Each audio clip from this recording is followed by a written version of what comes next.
계속 치우는 게 일이죠. There are some breeds of dogs that require more care than training. One of them is the Afghan hound, which boasts long hair. Its hair is so long that the dog's fur must be carefully brushed like this every day.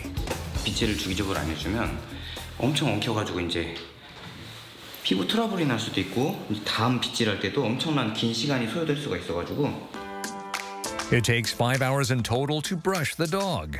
However, this is just as important as training and concerns the dog's health. So they brush the dog's hair with much care.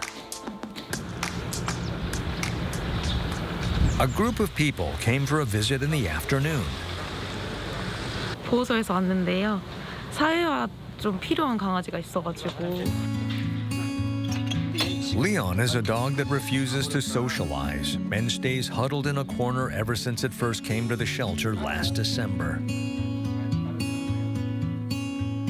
The dog is so filled with fear that it refuses to come out. They carefully coax the dog into coming out of the cage and observes its behavior. The dog quickly hides itself in a corner, running away from everyone. Why is it acting like this? 사람을 싫어하는 아이는 절대 아닌데 지금 아픈 기억이 많은 거죠. 습관적으로 자꾸 구석으로 숨고 사람 손길을 피하는 모습을 많이 보여주고 있어요. 그러니까 그런 어떤 기억을 다시 좋은 기억으로 바꿔놓는 노력들을 많이 해주셔야 되는 거죠 지금. 얘한테 알려주고 싶은 게 뭐예요? 내가 지금 엄청 불안한 거 안 좋은 거 할 거야 라고 끌고 나올 거예요? 그거 아니죠. 좋은 거 해주려고 하는 거죠. Hoping that Leon can meet a new companion who'd love him, they begin a socialization training right away.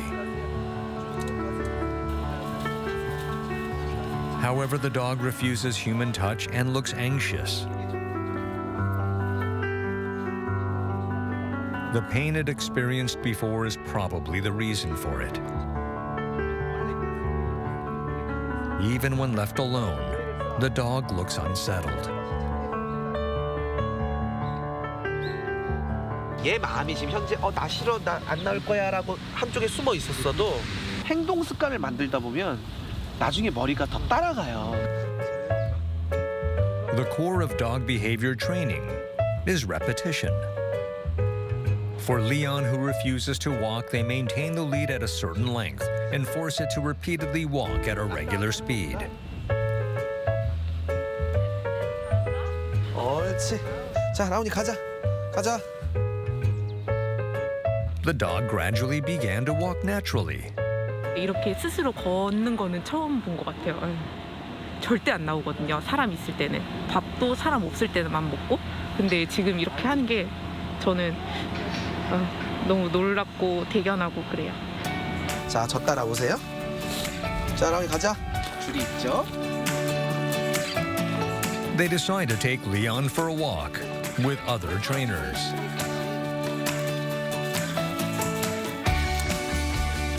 Just 40 minutes ago, the dog refused to come out of the corner it was in. But now, it is even shaking its tail to show that it's in a good mood. 또 사회화 필요한 아이들한테 좀 빨리빨리 이렇게 산책 교육 같은 거를 응용을 해서 좋은 가정을 찾아줄 수 있을 거라는 좀 기대감도 생긴 것 같아요. Before they know it, night falls. However, the trainers are still busy training dogs. 아이들이 지금 자는 시간이 9시에서 9시 10분 사이입니다. 그래서 저희들이 그 시간까지 같이 있는 마무리 시간으로 잡고 있습니다. 하지 말고 따라. 칭찬하고 옳지. 에헤이, 예. 너무 따로 놀았어 지금. 들어. 네? 예. 진짜 과하게 옳지, 하는 예. 굿보, 예. 굿보, 옳지. 예. 됐어. 우! 나이스. 우리 동료들이랑 그리고 또 보호자님들이랑 반려견들이랑 즐겁게 훈련해서 누군가에게 뭔가 어떤 즐거움, 감동, 뭐 재미를 줄 수 있는 그런 어떤 반려 문화를 만드는 게 제 꿈입니다. Until the day comes when all dogs around the world are loved and live in happiness, they will continue to do their utmost.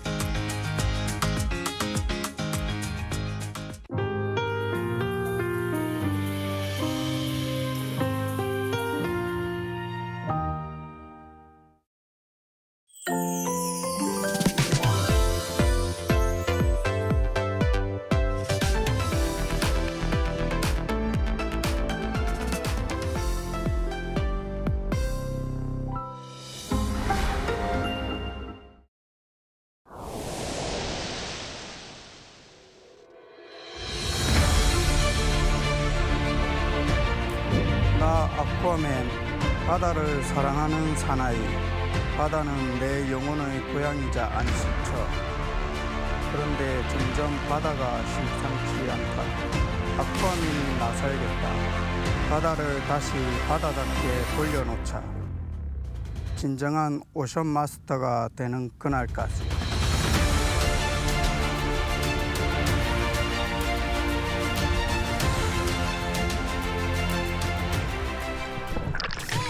주에 4번 정도 다이빙을 하는데 거진 뭐 제 안방이라고 생각하시면 되거든요. 근데 안방에 이제 쓰레기들이 가득 차 있으면 거기서 주무실 수 있습니까? 저는 못 잡니다, 거기. 그렇기 때문에 저는 이제 쓰레기를 줘야 되겠다고 생각을 해서 이제 바다에서 쓰레기를 줍고 있거든요. 쉽게 말해서 일반적으로 밖에 있는 쓰레기들이 거진 다 물속에도 다 있다고 보시면 됩니다.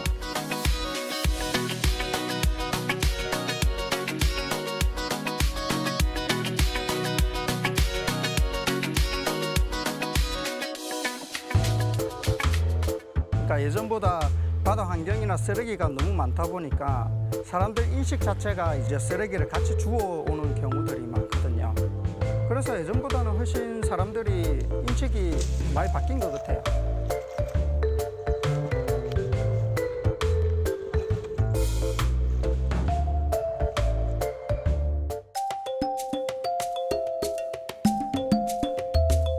일단 캐릭터가 있잖아요. 아쿠아맨 복장을 하고 쓰레기를 줍고 다닌다. 폼 자체가 다르지 않습니까? 저는 거기에 대해서도 뭐 재미를 느끼는 것도 있지만 이제 쓰레기를 줍고 있다는 것도 같이 보여주는 그런 의도가 좀 많죠.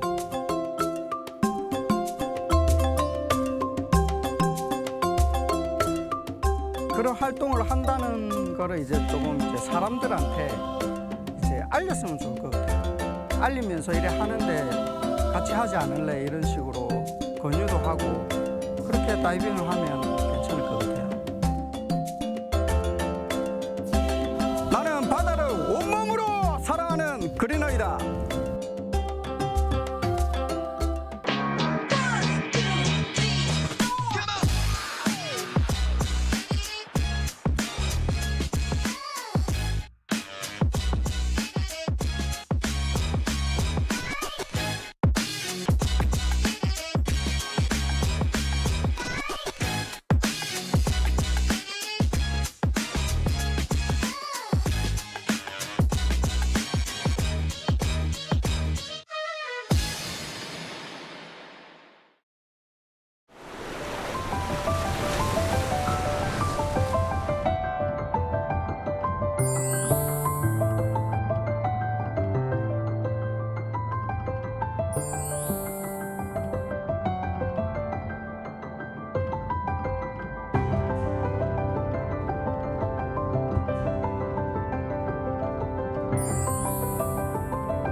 The Korean wave is drawing more fans from all over the world.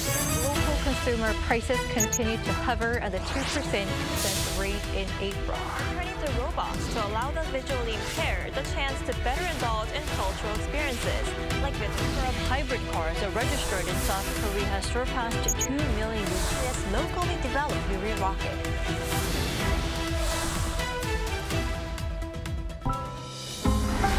아리랑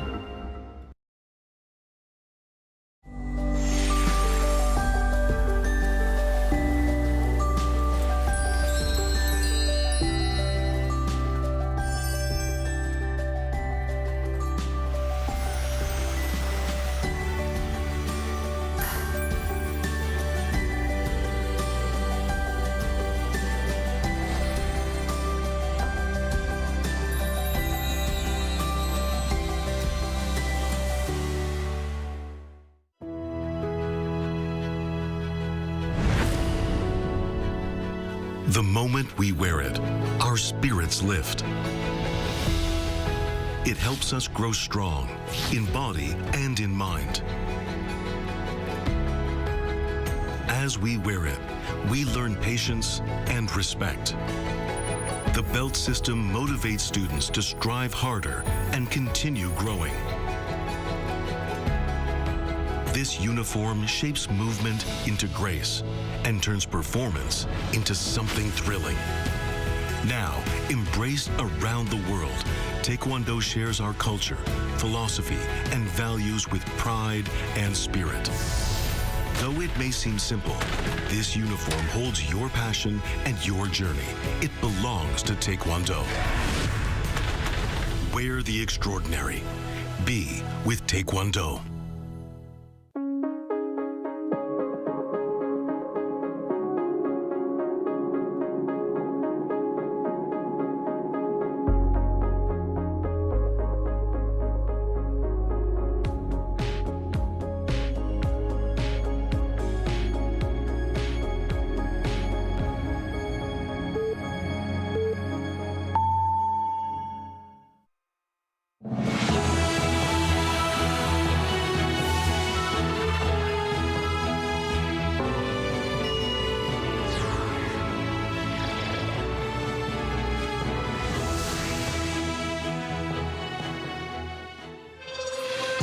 President Lee Jae-myung is set to make his debut on the world's top diplomatic stage next week in New York. During a 5-day trip, he will address the UN General Assembly and become the first South Korean leader to chair a Security Council open debate. Hyundai announces a strategic shift in the U.S. market in response to tariffs and EV market challenges, increasing investment in local production and planning its first North American pickup truck. President Lee marks the anniversary of a key inter-Korean military deal with a pledge for peace, vowing to proceed with patience while reaffirming no intention of unification by absorption. On top of this, we break down what the Unification Ministry has said and what the deal means at this point in time. Good evening. Welcome to Newscenter. We begin at the top office today. The presidential office outlined President Lee Jae-myung's trip to New York, where he will attend the United Nations General Assembly next week. Diplomacy and the economy will be the key themes of his visit. Our presidential office correspondent, Song Yoo-jin, starts us off. Less than a month after his trip to Washington, President Lee Jae-myung is heading back to the United States next week, this time to New York. There, he will make his debut at the United Nations at the UN General Assembly's High-Level Week. National Security Advisor Wi Sung-rak briefed reporters on the president's 5-day trip on Friday. Through this visit, we aim to highlight South Korea's contributions to the international community, strengthen bilateral ties with key countries, and boost international confidence in our economy. Upon his arrival on Monday, President Lee will meet with Larry Fink, CEO of BlackRock and co-chair of the World Economic Forum, to discuss artificial intelligence and energy transition. He will also sit down with U.S. lawmakers calling for Congress to play a more active role in advancing South Korea-U.S. relations. The spotlight will fall on Tuesday and Wednesday. On Tuesday, Lee will address the UN General Assembly in front of some 190 heads of state and government. Through this address, President Lee will declare South Korea's restoration of democracy, outline his administration's vision for the Korean Peninsula, and share how we can contribute to global peace and prosperity. He's also set to hold bilaterals with UN Secretary General Antonio Guterres, as well as the leaders of France, Italy, and Poland. However, we said a summit with U.S. President Donald Trump is not planned, given their recent face-to-face last month. Then on Wednesday, President Lee will chair an open debate at the UN Security Council on maintaining international peace and security through artificial intelligence. This will mark the first time a South Korean president chairs such a session, made possible by Korea's rotating presidency of the 15-member body this month. Finally, on Thursday morning, Lee will host the South Korea Investment Summit in Manhattan, where he will encourage greater investment in South Korea to heavyweight financiers and business leaders. The UN General Assembly's High-Level Week is widely seen as the world's biggest stage for multilateral diplomacy. Attention will be on what message President Lee delivers and what diplomatic and economic gains he'll achieve from his New York trip. 송유진, Arirang News. Arirang TV hosted a special Korea Day event in New York to promote the country ahead of the President Lee Jae-myung's attendance at the UN General Assembly. The event took place on Wednesday local time at Citi Field during a Major League Baseball game between the New York Mets and the San Diego Padres. Promotional videos showcasing Korea's travels, destinations, and cultural heritage were shown on the stadium's large screens. Through this initiative, Arirang TV was able to introduce Korean culture to the thousands sitting in the audience. South Korea's trade talks with the United States are at a critical crossroads with billions of dollars, auto tariffs, and even visas for workers on the line. Our Moon Hae-ryun has the details on the progress made during the trade minister's most recent visit to Washington. Minister for Trade Yeo Han-gu is back in Seoul after high-stakes talks in Washington that could reshape tariffs, investment, and even visa rules between South Korea and the United States.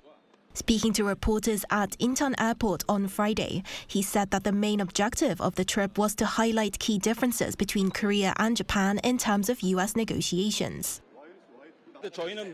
We are presenting various objective data and analysis to make clear that Japan and Korea are different, and we are doing our best to persuade the U.S. side. Yeo's visit, which began on Monday, comes after follow-up negotiations stalled despite a major trade deal reached back in July. Under that deal, Seoul agreed to invest $350 billion in the U.S., while both sides pledged to lower tariffs on autos from 25% to 15%. But the deal has yet to be implemented.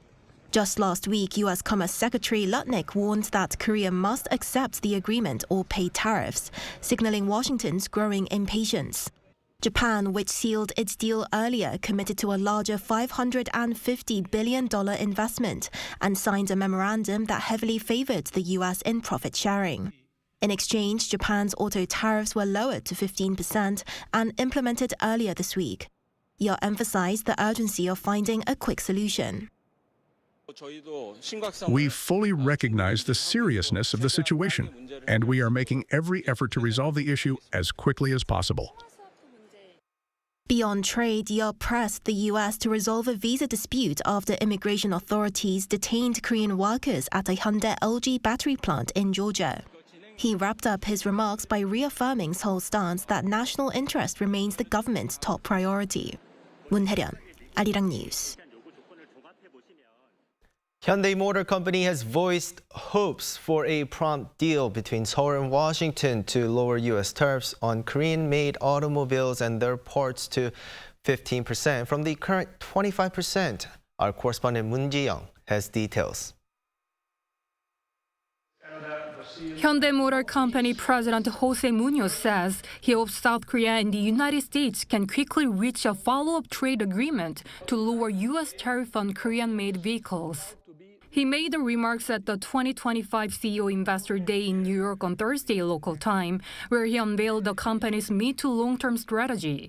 He noted that the company's financial guidance was based on the 25% tariff rate, but said a reduction to 15% would bring results close enough to maintain the company's goals. This comes as Hyundai has already adjusted its operating profit margin target downwards by 1 percentage point to 6 to 7%, a move significantly impacted by the 25% tariff, unlike the 15% applied to Japanese competitors. We all hope that both governments will be able to achieve an agreement that would pose a strong performance of the company, even if on the 15%. In response to these tariff hurdles and to solidify its presence in the U.S. market, the automaker has ramped up its investment to approximately $11 billion for the 2025 to 2028 period. The move is aimed at expanding U.S. production capacity and establishing a robotic ecosystem. Furthermore, with the termination of tax credits under the IRA dampening EV market prospects, Hyundai has pivoted its mid to long-term strategy. EV sales targets have been replaced with a focus on eco-friendly vehicles, including hybrids. The company also plans to launch its first mid-size pickup truck before 2030 in North America, targeting one of the largest segments in the industry. On the recent detention and release of more than 300 South Korean workers at its battery plant construction site in Georgia, Munoz clarified that the workers were involved in the final testing of advanced battery production technology. He also expressed hope for solutions on short-term technical work visas. We hope the U.S. and Korea can work on mutually beneficial solutions for short-term business travel, especially for specialized technical expertise. This year marks Hyundai Motor's first overseas unveiling of its mid to long-term strategy and financial plans, interpreted as emphasizing a nimble response to complex global auto market crises, including in the U.S. 문지영, Arirang News. President Lee Jae-myung says his government will do what it should, step by step, to restore the spirit of September 19 Inter-Korean Military Agreement. On this day, marking 7 years since the pact was signed, Lee took to social media to say that peace is the foundation of democracy and economic prosperity. He acknowledged that it's hard to swiftly restore trust once it's broken, but he will proceed with patience. The South Korean commander-in-chief reaffirmed that Seoul has no intention of pursuing unification by absorption.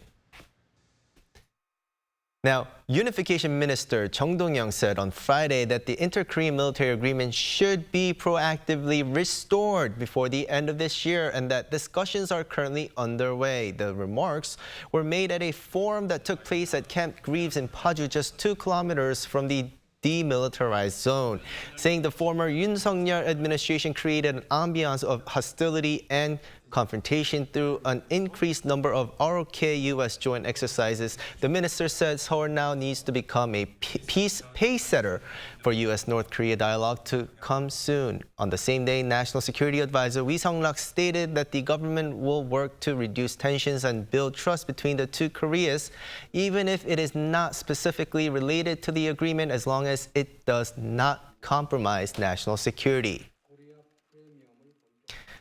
7 years ago today, on September 19, 2018, the two Koreas signed a military agreement, like we talked about, suspending military activities near the border. But last year, the deal was scrapped under the previous administration, and the Lee administration is now seeking to restore it to ease inter-Korean tensions. Our Oh Si-young explains what the deal entailed and what it will take to restore it. Signed in 2018, the September 19th Inter-Korean Military Pact aimed to lower tensions along one of the world's most heavily armed borders, the Inter-Korean Military Demarcation Line. Amid dialogue between South and North Korea, then-President Moon Jae-in and North Korean leader Kim Jong-un agreed to cease hostilities across land, air and sea, moving quickly to remove frontline guard posts and work towards the demilitarization of the inter-Korean border. They also banned artillery drills and large-scale field exercises near the border and created buffer zones at sea, prohibiting live fire training and naval maneuvers. In the air, the pact established no-fly zones to stop reconnaissance flights and live fire exercises. The two Koreas further agreed to work on the joint recovery of war remains and the shared use of the Hangang River estuary. However, after the U.S.-North Korea summit in Hanoi broke down in February 2019, Pyongyang resumed missile launches and later that year a coastal artillery drill in the West Sea, violating the Inter-Korean Pact. Tensions further rose in 2022 when 5 North Korean drones entered the South's airspace, breaking the agreement's ban on hostile aerial acts. And the North in 2023 launched a military reconnaissance satellite, violating UN Security Council resolutions. This prompted Seoul to partially suspend the no-fly zones and decide on resuming surveillance flights along the border. The next day, North Korea declared it would terminate the agreement. After the regime flew a series of trash-carrying balloons to the south, Seoul also declared an end to the agreement in June last year. While North Korea has continued to seek a nuclear state status and develop its weapons of mass destruction, South Korea's new government this year is seeking to build trust and diplomacy with Pyongyang. After a series of dovish gestures since its inauguration, President Lee Jae-myung last month ordered ministries to work towards restoring the September military agreement proactively in stages. The essence of the pact is not so much removing the security risk, but it's the most basic safety apparatus to prevent accidental clashes or war from breaking out. So it doesn't necessarily resolve the situation, but without it, the situation is much more dangerous. While proponents deem it an essential confidence-building and risk reduction measure, others have long voiced concerns that given the North's track record of literally blowing up deals, South Korea would only be letting its guard down. In any case, North Korea for now seems disinterested in rapprochement, particularly as it's benefiting from aiding Russia's war in Ukraine. If the war ends quickly, North Korea-U.S. dialogue will draw closer, and the possibility of inter-Korean dialogue cannot be ruled out. However, if the negotiations to end the Ukraine war stretch on, North Korea will maintain its stance of treating the South and the U.S. as hostile states, applying pressure on the South. While inter-Korean relations remain elusive, the fate of the dormant agreement also remains uncertain. But what's clear is that conditions on the Korean peninsula and its surrounding geopolitical environment have changed vastly over the last 7 years, making terms for military restraint that much harder to achieve and perhaps all the more necessary. Oh Soo-young, Arirang News. South Korea will continue developing its so-called pragmatic diplomacy, defining it as an adaptive approach to navigating times of geopolitical uncertainty. In a Q&A session with Foreign Media on Friday, Foreign Minister Cho Hyun emphasized the Lee Jae-myung administration's foreign policy mantra. This government's major policy is to pursue pragmatic diplomacy, navigating changes as they arise, rather than being bound by predetermined directions or ideologies. In doing so, Cho reaffirmed Seoul's stance that it will strengthen its alliance with Washington and Tokyo despite some bilateral sticking points while pursuing mature relations with China as a close neighboring country. When asked about his talks with Chinese Foreign Minister Wang Yi, Cho said Beijing's policy on the Korean peninsula remains unchanged despite its omission of the term denuclearization in the readout following their meeting. He said he hopes to turn the expected visit of President Xi Jinping into an opportunity to further develop their relations. On Russia, Cho said that Seoul will maintain open channels with Moscow but ruled out launching new initiatives while the Ukraine war continues.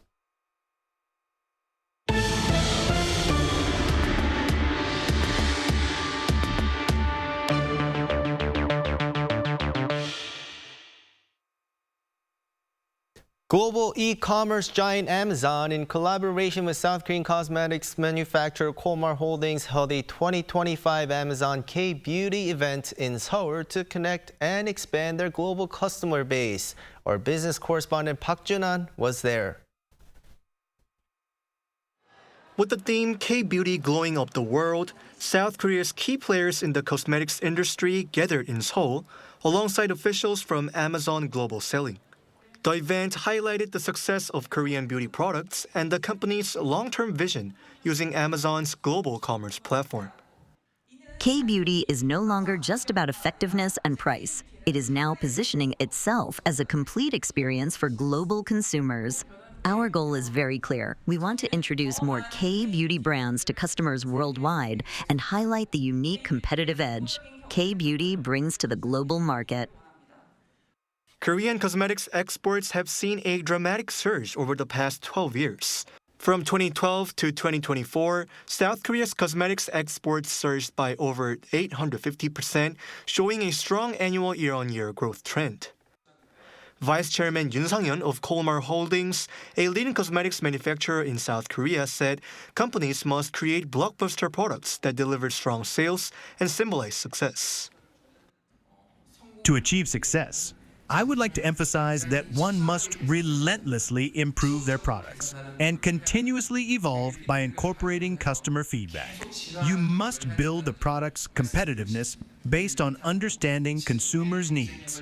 and then leverage that competitiveness to grow it into a blockbuster product. A health and beauty general manager at Amazon U.S. Stores says the key to success lies in connecting customers with the brand, enabling them to actively engage while shopping. K-beauty is our fastest growing beauty segment. I'm proudly saying it's growing faster than any other business segment at Amazon today.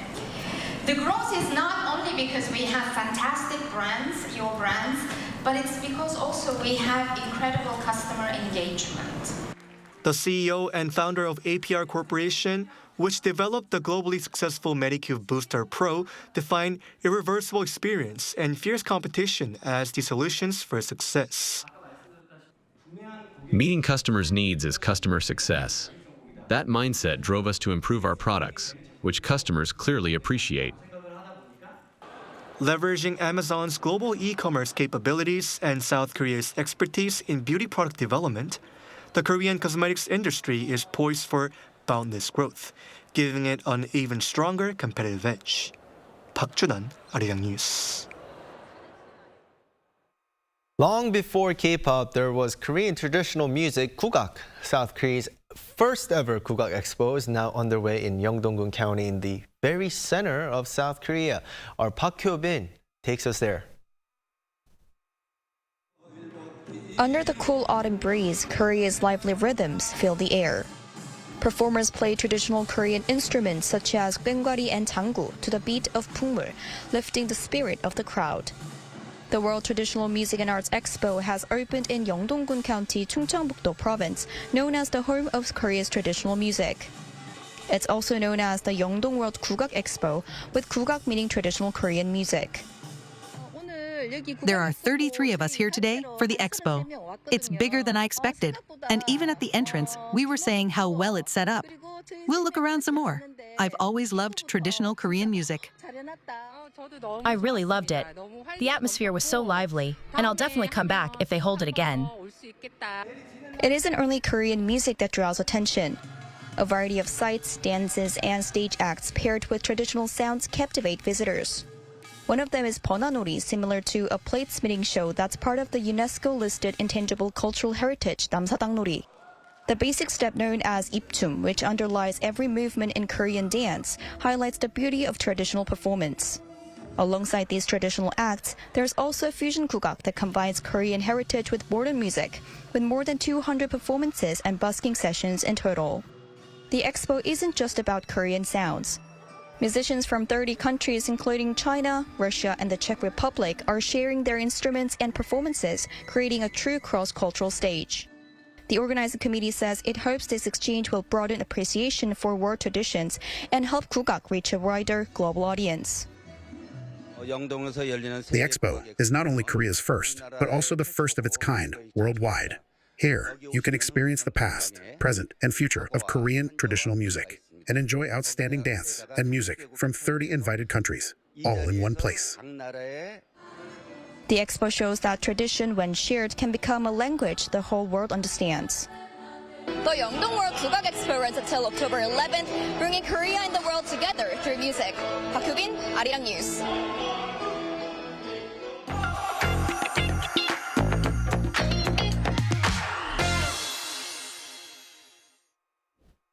There are many reasons to wait for Fridays, and one of them is definitely the arts and culture coverage by our culture correspondent Park Gonu. He's here in the studio with us yet again. Happy Friday, Gonu. Happy Friday, Horan. Now, you just got back from Busan, we saw. Tell us more about what you saw. Yes, I just came back literally from Busan, South Korea's, at the South Korea's largest film festival, which is called the Busan International Film Festival, or BIF. And that will run through this next Friday after it kicked off Wednesday. And this year marks the 30th anniversary of its launch in 1996, a milestone that many people say has brought together literally the best lineup yet. The whole city heated up as fans screamed in excitement while world-renowned celebrities and directors walked the red carpet before the opening ceremony. Among them were Hollywood action star Mila Jovovich, Jafar Panay, who recently won the Palme d'Or at the 2025 Cannes Film Festival, and Guillermo del Toro, known for his upcoming Netflix film Frankenstein. Also joining were the people behind the opening film No Other Choice, including star director Park Chan-wook and leading actors Lee Byung-hun and Son Ye-jin. Speaking of the opening film, which I also got the chance to preview, the movie makers share what you can expect. As an actor who'd worked on this film for a long time, I found it completely different every time I watched it, finding new details and mise-en-scene that I hadn't noticed before. It's truly a film that needs to be experienced in theaters. Based on an American novel, the story was recreated in a Korean setting, reflecting themes of home ownership and patriarchy. Through this, the film portrays the limits and follies of the main character, something audiences will relate to. And at the venue where the film premiered, the atmosphere was filled with excitement and a sense of unity as people from all over the world came together with one shared passion for movies. Now, Gunnar, you've been emphasizing this for the past 2 days. It's the 30th anniversary. What's something special about this year's marking the anniversary? Yes, so marking the milestone, there are plenty of special events going on. And one of the most important things is a competition segment that has been created called the Busan Awards. A total of 14 Asian films from countries including Korea, Japan, and Iran will be competing in 5 different categories: the grand prize, best director, best actor, and so on. 7 jurors, including Korean star movie makers Na Hong-jin and Han Hyo-ju, and Hong Kongese celebrity Yang Ga-hui were also chosen. They will continue judging throughout the coming days and announce the winner on the closing day. It's important to watch without prejudice, as judging is much harder than just watching. I'll do my best alongside my distinguished fellow jurors to make this a meaningful event. And since I'm the youngest, I'll bring a fresh perspective. As filmmakers, we ultimately hope audiences come to theaters, as watching on the big screen is a completely different experience from streaming at home. As jurors, our responsibility is to discover the finest works for the festival. So this category has greater significance as BIFF introduced it to make the event more competitive, just like film festivals in Cannes and Venice. According to organizers, the move also aims to serve as a breakthrough for the film industry, which has been struggling recently, saying more interest will be garnered as people love competitions. Just as BIFF once inspired other cities to launch their own festivals like Busan's International Fantastic Film Festival and Jeonju's International Film Festival, the move is hoped to have another positive impact on the industry. Another important aim of this year's event is to reach a wider audience, meaning it plans to hold events more relevant to the visitors. And one major event will be the very first sing-along premiere of K-pop Demon Hunters in Korea. Another highlight is the Open Talk program, where visitors can meet filmmakers up close and hear them answer questions the public is most curious about. I also heard for this year, there's a lot of collaborative work between Korea and other countries for the festival. So there are lots of collaborative works going on at the film festival, as among the total 241 films from 64 different countries are being premiered right now. Many of them are collaborative works with Korean movie makers. And one of them is The Protector, the first ever Hollywood film led by a Korean production company.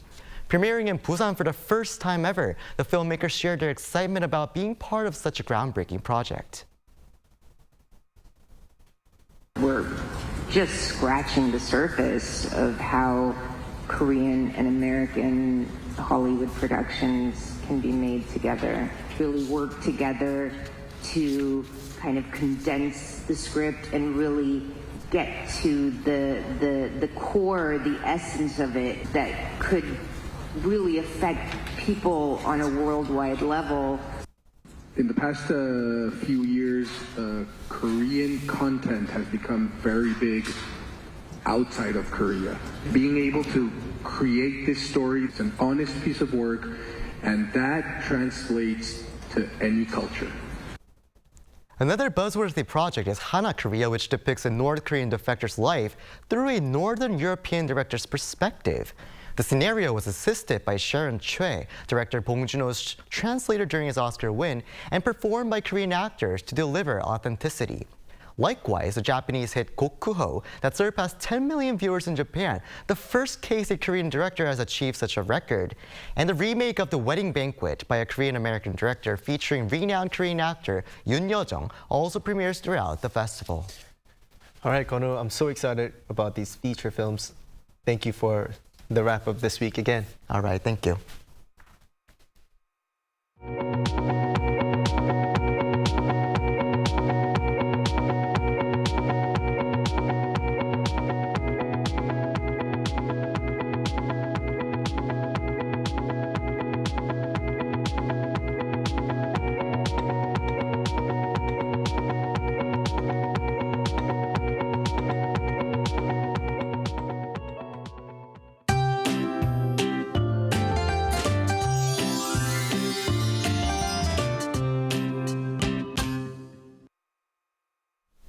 Even though clear blue skies appeared yesterday, it's raining again across the country.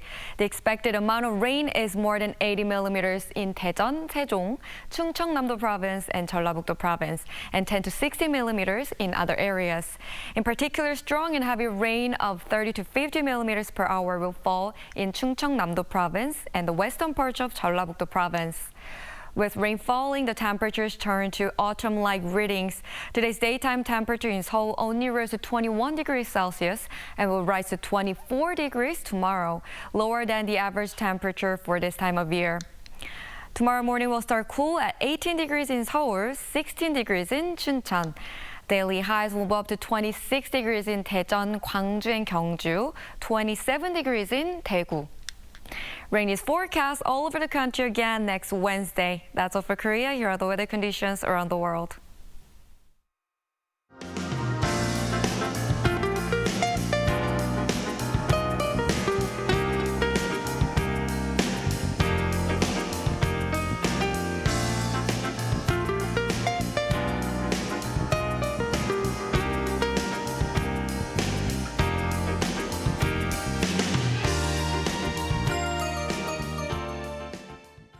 That is Newscenter for tonight. I'm Kim Do-yeon in Seoul. For all of us here at Arirang, thanks for watching and have a great weekend.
저는 이제 손글씨 쓰는 거를 되게 좋아했었는데요.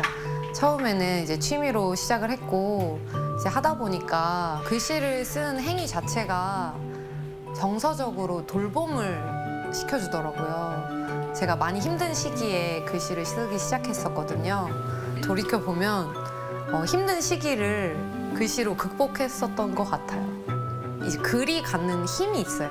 네, 그래서 이제 저도 글씨를 처음에 형적으로만 이렇게 표현을 하고 그림 그리듯이 썼었거든요. 근데 쓰다 보니까 점점 글을 쓰게 되더라고요. 이제 글이 글씨가 되고 글씨가 글이 되고 이 메시지적인 부분이 크다 보니까 그런 어떤 직관적인 힘을 갖고 있는 것 같아요.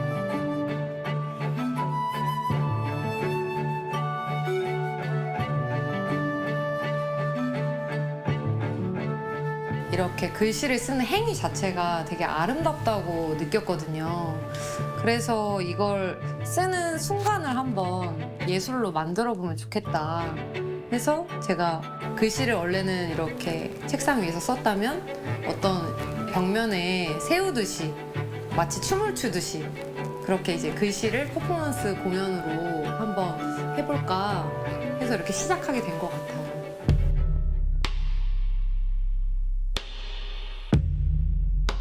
외국인 분들도 이걸 뜻을 알지 못해도 되게 아름답다고 느끼시고 예쁘게 봐주시는 것 같더라고요. 여러 기억이 있지만 또 카타르에서의 경험이 되게 기억이 나요. 어떤 분이 이제 보시면서 우시더라고요. 그런 장면들이 어쩌면 저를 계속 이렇게 하게 하는 그런 원동력이 되는 것 같기도 해요. 해외에 나가면 오히려 더 애국심이 생기더라고요. 그래서 세계 시장으로 나가고 싶어요. 공연이 될 수도 있고 교육이 될 수도 있을 것 같아요.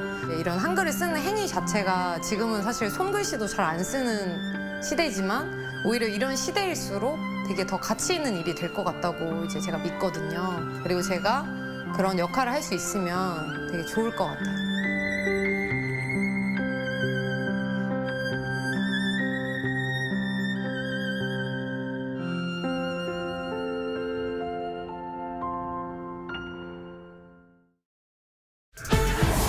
held its first debate over the weekend. The economy is expected to expand 2.5% this year. Boosting Korea's ties with its global partners on the sidelines of the status UN summit. A massive drone attack on Ukraine overnight on Monday and Tuesday.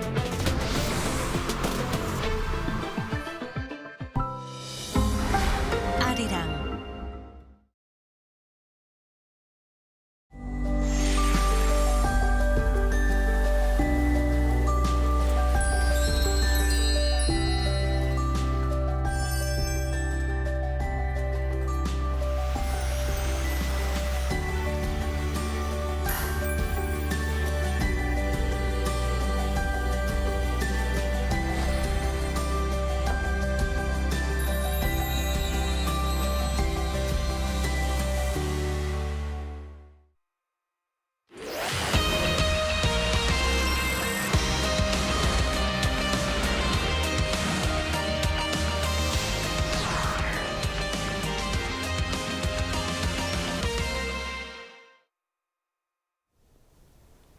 Welcome to Within the Frame, where we bring the most pressing issues across the globe into focus. I'm Kim Do-yeon.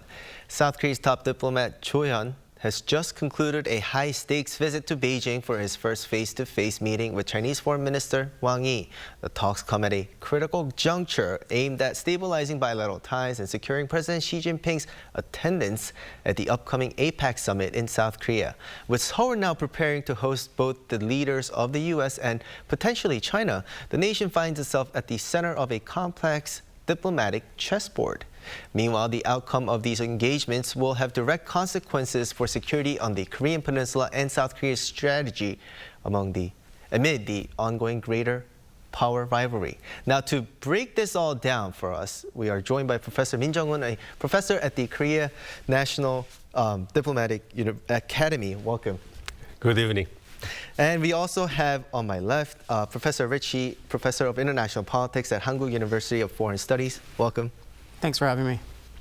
Now, Professor Min, I would like to start with you. So, Foreign Minister Cho Hyun's visit to China and his meeting with Wang Yi is sort of unconventional in that last time it was Foreign Minister from Korea that was also in China. So they kind of exchange visits. So what do you have to say about this? Is there any significance?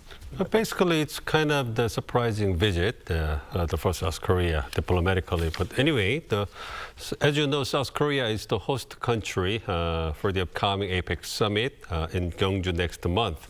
And the South Korea wants President Xi Jinping of China to visit Gyeongju next month. So the governments of the two countries, South Korea and China, needed to talk about the the main agendas of the possible bilateral summit between the two leaders next month. So Foreign Minister of South Korea, Jo Yeon, recently visited China to talk about and meet his Chinese counterpart Wang Yi to talk about those possible agendas. And diplomatically speaking, of course, it's a Chinese turn to visit South Korea this time. But, you know, as the host country, Minister Jo Yeon visited Beijing instead. So it was well received by Chinese media that it clearly showed Lee Jae-myung government's pragmatic diplomacy and its intention to maintain a good relations with China. And it was known that the two ministers talked about main agendas like the North Korean issues and others. Specifically, Foreign Minister Jo Yeon mentioned that South Korea is pursuing restoring inter-Korean relations and resuming dialogue with Pyongyang, and it also want to make a progress toward North Korea's denuclearization and peace on the Korean Peninsula. And Minister Jo asked the Wang Yi, the Chinese counterpart, to play its part for China to bring North Korea back to the negotiating table. And the Chinese Minister Wang Yi responded that China would continue to play a constructive role for peace and stability in the region, and agreed to maintain close communication with South Korea. So overall, it is very likely that President Xi Jinping will visit Gyeongju next month, and it will provide a good momentum for improving the bilateral relations between South Korea and China. Now, Professor Ritchie, I would like to turn to you. Now, speaking of close communications and improving bilateral ties, the Chinese foreign minister mentioned that South Korea and China should become strategic partners. What is this implying? Do you see, what's the background for this, and the developing the strategic cooperative partnership? What does it entail for the two countries? So I would start by saying I think that probably below the surface, where there are indeed some shared interests, some of them quite significant, I think that there's actually a very different set of interpretations of what that strategic partnership could be. So to focus on the things that perhaps are shared, obviously both South Korea and China have an interest in stabilizing the situation with North Korea. Now, South Korea remains committed to denuclearization in a way that China perhaps is not in practice, although it is still on paper in favor of denuclearization of North Korea. But the way to go about doing that, where the fault lies with North Korea, with that dossier, and with a whole bunch of other perspectives on how to deal with Pyongyang, there's still a pretty big difference between Seoul and Beijing. But nonetheless, in principle, they have some shared interests there. Korean Peninsula stability, obviously South Korea needs that, and China has repeatedly said that that's a high priority as well. So political stability both in South and in the North. And then, of course, economic ties, which are significant. Both countries are sources of both input and export to each other. They have very significant trade dependence on each other, notably South Korea for China, but it's also important for South Korea to send goods to China that go into China's supply chain as well. And there's a whole lot of important things there, chips, rare earth metals, magnets, battery components, car components, et cetera, et cetera. So there's a lot there. But I think below the surface, where you have those shared interests, there are some things that are very different in terms of the way they interpret it. At the end of the day, China is trying to displace the United States as the regional hegemon, or as the state with regional primacy in East Asia, or at least in Northeast Asia. And to that end, there's a sort of zero-sum game where every inch that, or every centimeter that Beijing is able to pull Seoul away from the orbit of the United States takes China closer to that goal of undermining the U.S.-South Korea relationship in a way way that would make it easier for China to assert regional primacy here. And that's not really per se in South Korea's interest, I would argue at least. And then on the other hand, you have South Korea, which is trying to navigate U.S.-China rivalry, and that's become significantly more complex given the way that the United States has evolved over the last 8 years, let's say, and in particular ever since Trump has taken office in January earlier this year, and has embarked on a much more bullying posture, not only towards U.S. adversaries, but also allies, including South Korea. Right. And here are complex issues and number of things that have different interests for the two countries. But I do want to shift the focus and narrow it down to denuclearization. Now, given all that you said, with what China wants to do and the zero-sum game that you mentioned, what diplomatic approach does South Korea need to take to resolve the North Korean issues when it comes to getting support from China? Sure. There was some speculation by some people, or at least some commentary by people during the military parade in Beijing earlier this year when China didn't mention denuclearization of the Korean Peninsula, much less denuclearization of North Korea in any of its statements during that several-day period. But I don't really think that that necessarily means very much. It was probably a sort of friendly gesture towards North Korea, not to mention it, and perhaps even a sort of sine qua non for Kim to come to Beijing for this event. Here I'm partially speculating, but my guess is that that might well be the case. But the thing is, and here's the good news, it's not like China's changed its policy, at least on paper, vis-a-vis North Korea and denuclearization. So it remains the case that North Korea's policy on paper is that North Korea, or the Korean Peninsula as a whole, including North Korea, should denuclearize. The bad news, of course, is that China, frankly speaking, hasn't done very much to effectuate that. It continues to let the oil flow. It continues to be an economic partner. It continues to bust sanctions. It continues to provide diplomatic cover. It continues to support North Korea in its efforts to support Russia and Ukraine, which has, of course, also resulted in North Korea receiving technology that feeds into its military programs, presumably also into its weapons of mass destruction program. So, China, frankly speaking, just hasn't been very helpful in that regard. So there hasn't been much of a policy change, but that's actually not necessarily a good thing. How can South Korea deal with that? Ultimately, South Korea has to, I think, continue to show Beijing, as well as other countries, that the door is open to dialogue in all different kinds of formats to try to get North Korea to denuclearize. I think in practice, you're going to have to put that enormously on the back burner and aim for much more practicable solutions in the short term in terms of freezing their nuclear program in exchange for sanctions relief for things like that.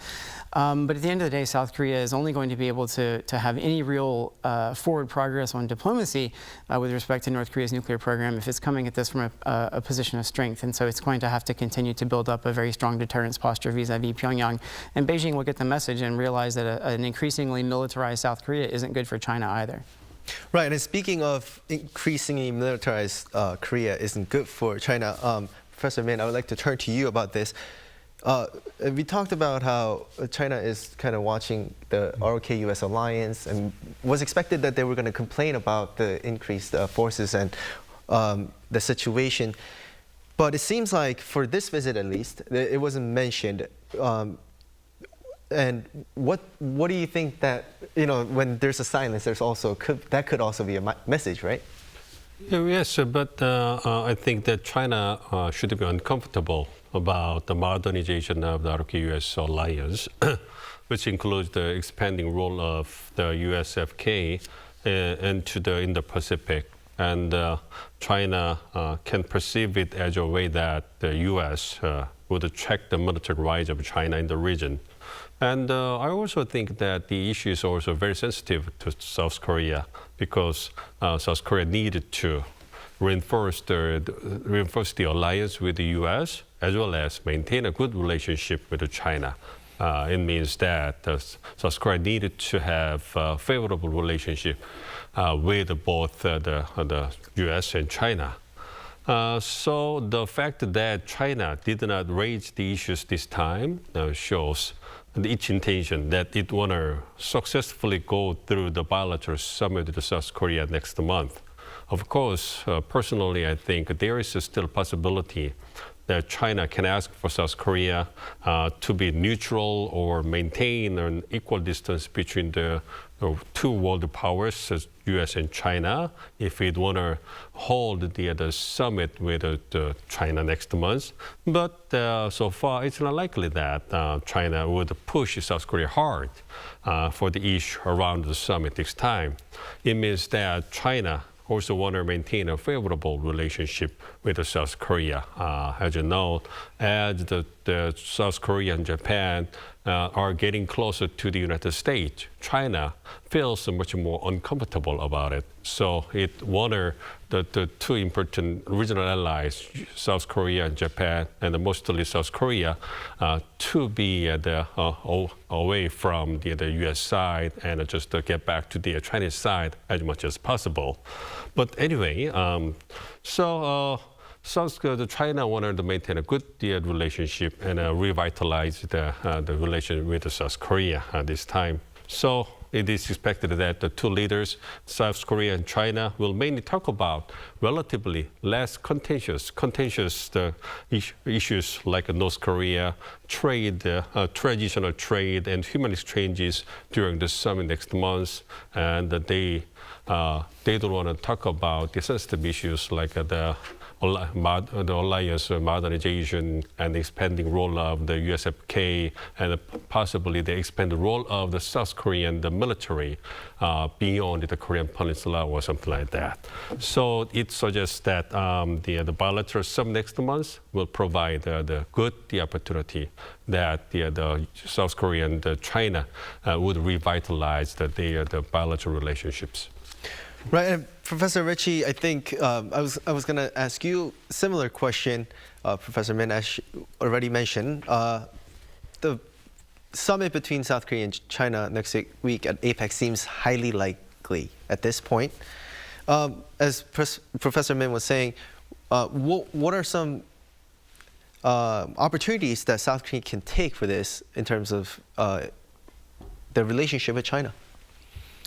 Yes, I think that we can distinguish a number of different things, sort of, I think as Professor Min was pointing out, with respect to how complex and how substantive and how fundamental the issue is. I mean, one thing I think it's low-hanging fruit here, will be certain types of effort at economic cooperation in some areas. Although I think South Korea has some limits there. It's going to be investing a lot of money in the United States. It's going to be dealing with a complex economic environment, and probably it's somewhat stretched thin in some respects already. But beyond that, things like just improving popular opinion of China in South Korea. After the THAAD incident and after COVID in particular, South Koreans' population has notably soured on China. This is a chance perhaps for China to grow that a little bit. Might lead to, and their summit might lead to a sort of uptick in tourism perhaps in both directions. So people-to-people type exchanges, perhaps some cultural exchanges, things like that. You might see, sort of reduction in some of the frictions in trade between the two in terms of like non-tariff trade barriers and things like that. So that's low-hanging fruit.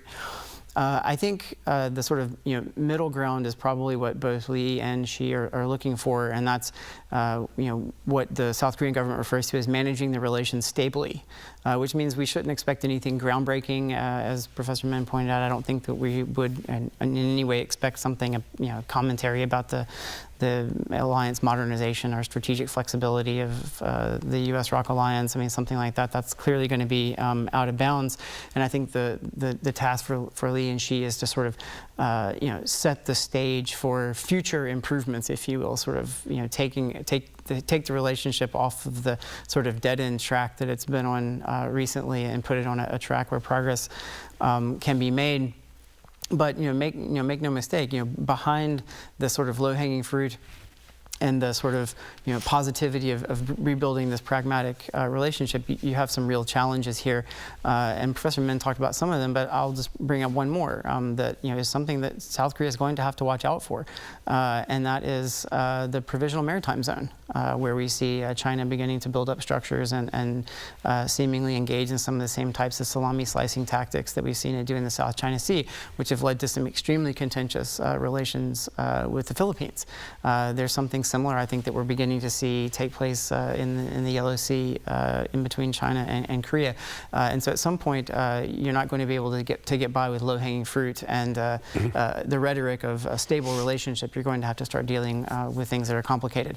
But in order to do that, you first have to get the relationship back on a solid foundation. And I think that's probably the short-term aim for any meeting that might happen between Xi and Li at the summit. Right, right. And we're assessing the situation right now. But Professor Min, I would like to go kind of deeper and more practical. What strategy should South Korea adapt to walking between the lines between U.S. and China amid all this that we've just talked about? Like China has emphasized opposing protectionism and securing supply chains before, but still Korea has U.S. to look out for. What's the strategy that Korea needs to take diplomatically? Yes, as you know, currently the Trump government want to activate want to actively use tariffs to reduce its trade deficit. And they also want to reshape the global supply chains, mainly for the high-tech industries. And as an open trade country, South Korea wants the world market to maintain free trade and the stable supply chains. So basically, South Korea needed to closely work together with the U.S. When the ally tries to reshape the global supply chains, like semiconductors, bio-industry, AI, and others.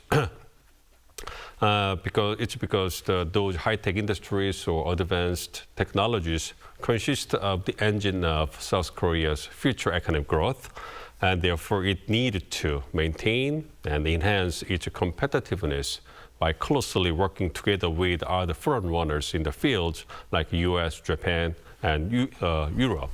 So it means that South Korea needs to go with the U.S. policy directions for the high-tech industries. It's a hard, cold reality that South Korea faces, and China needed to understand and accept it. And meanwhile, South Korea can also maintain a traditional trade with China as a neighbor country, and China can also play an important role in terms of dealing with the North Korean issues. So, and in addition, economically speaking, South Korea can improve its economic cooperation with China in the form of a trilateral cooperation between South Korea, China, and Japan, and so the enhancing the bilateral or trilateral economic cooperation among the neighboring countries, South Korea, China, and Japan, will contribute to securing stability and prosperity in East Asia. Right. Now, Professor Ritchie, we're talking about working closer with the U.S. as well. Now, at the APEC, it's not only going to be a summit with Xi Jinping, it's also with Donald Trump, very likely. So this relay of summits, how can South Korea leverage this situation diplomatically? Yeah, so I'd start by saying, from Lee Jae-myung's perspective, there's also the domestic political part of this, which is paramount for him, and that is, he gets to put himself on the global stage as a leader with significant convening power to bring Trump and Xi together on the Korean Peninsula, host them, facilitate their dialogue. So that's part of it, and of course, as long as the event goes off well, that sort of prestige alone, I think, is beneficial for him domestically. In terms of the actual sort of diplomatic, angle to this, I think we can sort of distinguish between multilateral and bilateral. So bilaterally, Lee's likely to meet with Trump. He's likely to meet with Xi, and in both of those cases, he'll have some very tough things, or at least some complicated things to iron out, at least in some cases. And so I expect we'll see his team prepare as much as possible for for that, notably on the economic front with the U.S., and then on setting a sort of stable relation with Beijing going forward, diplomatically. And then multilaterally, this is a chance for, I think, South Korea to tell the rest of the world that it's open for business diplomatically and that it can work with Australia, with Japan, with Europe, and with other countries in some of these areas that Professor Men just mentioned, AI, technology, et cetera, et cetera. So I think it's a chance for Korea to sort of, put its shingle out and say, we're open for business not only economically but also diplomatically, and that, to use a term from the previous guy, we can be a global pivotal state. Right. I mean, it's a critical time for South Korea with a lot coming up. I wish we had so much more time and we could talk about other things as well, because there's the UN General Assembly coming up as well. But I'm afraid that's all the time we have for today. Now, thank you for your insights, Professor Min. Thank you for being with us. Thank you. And Professor Ritchie, as always, thank you for your insights. Thank you for having me. And that will be all from us on Within the Frame. Be sure to tune in next time as we continue to explore the stories that matter. Until then, stay informed and engaged.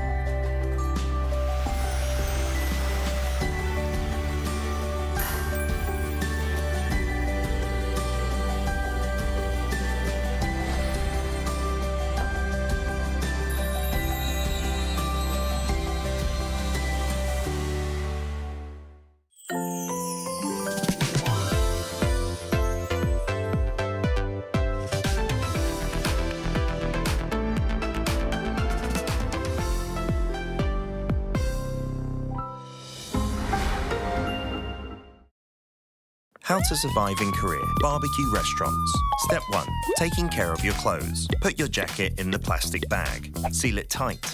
If the stool flips open, store your clothes inside. Wearing light colors? Grab an apron. It's the best defense against oil splatter and smoke.